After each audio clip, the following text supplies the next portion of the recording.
గారికి అమ్మగారికి వందనాలండి. సత్యవతి గారు తెలుగు చెల్లండి.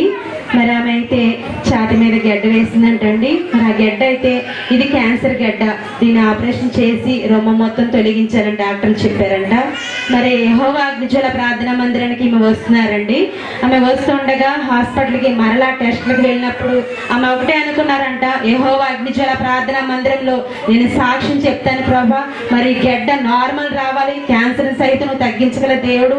మరలా టెస్ట్ చేయబోతున్నారు, ఆ టెస్ట్ లో క్యాన్సర్ లేదు, ఇది నార్మల్ ఇన్ఫెక్షన్ అని రావాలి ప్రభా, మరి నా రొమ్ము తీయకూడదు, నాకు మంచి ఆరోగ్యం కావాలి, నేను సజీవ సాక్షిగా యెహోవా అగ్నిజ్వాల ప్రార్థనా మందిరంలో నిలబడాలని ఆమె అనుకుని వెళ్ళారంటండి.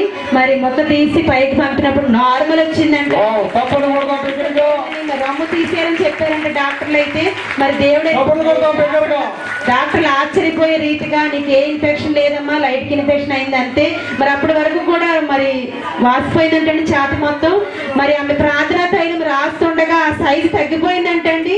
మరి ఆ గడ్డ కరిగిపోయిందండి పూర్తిగా. దేవుడు ఆపరేషన్ అవసరం లేదని నార్మల్ గా మందులు ఇచ్చారంటండి. ఆ మందుల ద్వారా దేవుడు స్వస్థపరిచి మంచి ఆరోగ్యం ఇచ్చారంటండి. దేవుడు సాక్ష్యం దీవించి ఆశీర్వదించడుగా.